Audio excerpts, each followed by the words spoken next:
Now, Nehawu members are vowing to continue with their strike for a 10% wage increase. eNCA's Manqoba Mchunu is outside the Charlotte Maxeke Hospital to give us the very latest. Manqoba, what is the situation looking like this hour? Mfundo, I can tell you that there's been disruptions here at the Charlotte Maxeke Hospital. We understand that many of the services have been affected here, and this is because the majority of the workers are out here, including nurses, including some of the hospital staff, the clerks that are also part of this protest.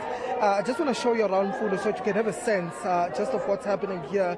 As you can see here, these are some of the Nehawu members that are out here on the streets that are protesting, of course, calling for a 10% increase. This as government is offering a 4.7 increase, and these workers saying that they're not going to accept what government has put on the table, saying that in fact it is an insult what government is offering to them. As you can see in Mfundo, there are also nurses that are out here on the streets that are part of this protest, and we understand that many of the patients have been affected here at the hospital, but also the main entrances, Mfundo, to the hospital have also been affected. They've been barricaded with rocks, and many of the gates have been closed here at the hospital. And what you're seeing now is the emergency gate here at the hospitals, and this is the gate where ambulances will come in to drop patients, and that has also been affected as the workers have now taken here to the streets. But I want to show you also this side, Mfundo, just so that you get a sense of just the numbers that are out here today at Charlotte Maxeke. All of these that you're seeing there are the healthcare workers that have literally left their workstations and joined this particular protest, and of course it has had consequences. We spoke to some patients who said that they had come here early in the morning hoping to receive assistance, but they were not able to get any assistance. In fact, I spoke to an 89-year-old lady who told us that she was also turned away here at the hospital. She was told to make another appointment, and she had come here for a checkup and to also get her medication, but she was not able to get her medication because of this. We also saw a disabled gentleman who was also turned away. He was also coming here to get his medication for a lung infection, but he could not get his medication. So that just gives you a sense of how serious and how dire this strike is now becoming.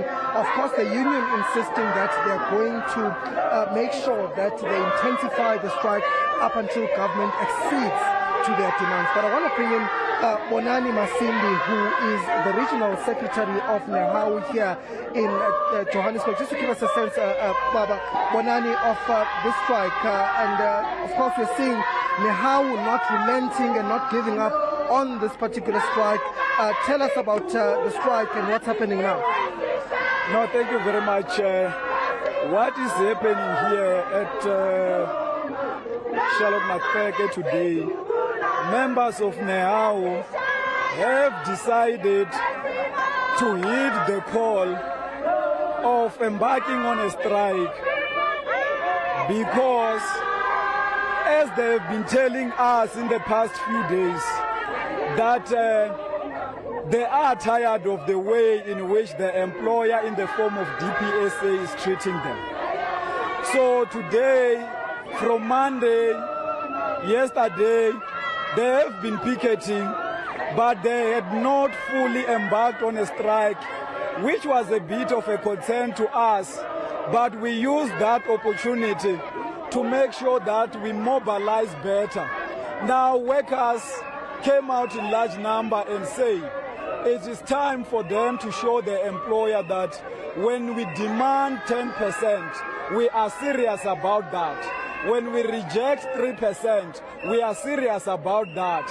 When courts decide against us on agreements that the employer has signed on, and the employer decide to renege on and use the courts to decide on those matters, workers are saying we are not happy about those kind of things.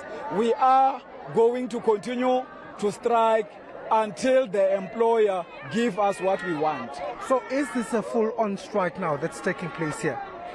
Today here it's a full-blown strike that happened.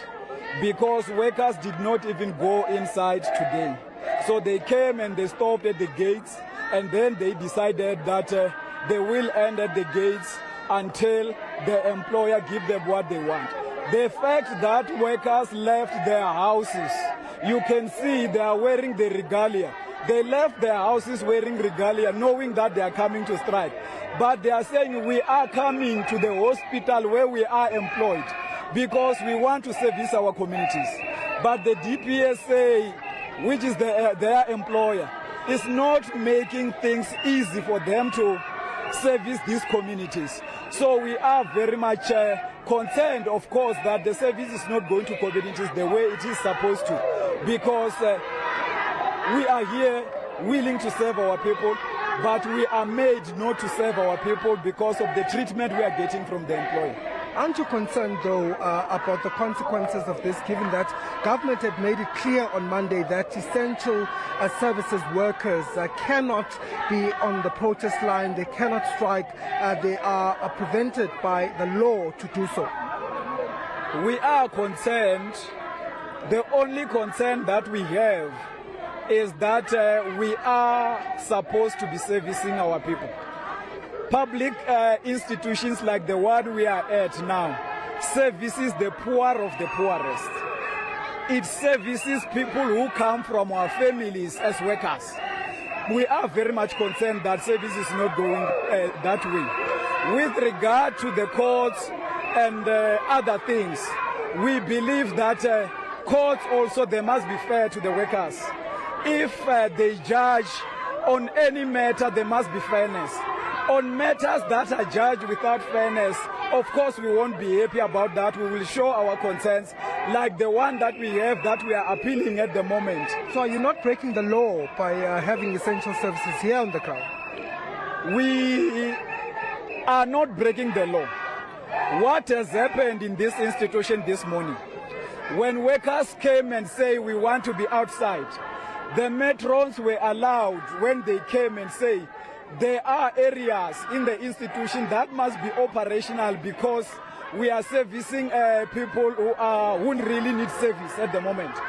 We allowed the matrons to come among us and get the nurses that they wanted to go and service the people. So we have created that skeleton that is servicing our communities. But we can't continue to work on skeleton. We want full service.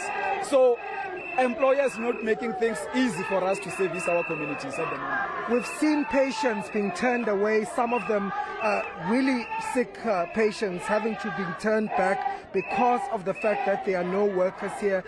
Who has to take responsibility if there is a death that happens as a result of this? Are you as a union going to take any responsibility?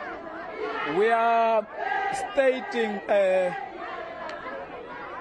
on different occasions that the situation we are in is the making of the employer in the form of DPSA. Workers are here, they were willing to go inside and sign the registers and service people. So the blame must be put with the employer that is not negotiating with us in good faith. That's what must happen. Because it can't be correct that salaries are taken from the workers from when they reneged from Resolution 1 of 2018. We went on and then following a financial year, nothing went into the workers in terms of salary increase. They introduced gratuity. Now they came and insulted us with 3%, knowing that we have not been getting increase. This on its own tells you that we are dealing with the employer that is not responsible. So the responsibility lies with the employer in this case. We want the employer that takes workers seriously. Okay, thank you, Bonani, for speaking to us. That was Bonani Masindi, who is the regional secretary of Nehawu. Well, as you can see, the workers are out here, and the impact is certainly being felt by patients who are bearing the brunt of this impasse between government and workers. The union, of course, insisting that they are going to continue with their action. It's not going to stop up until they get their 10%.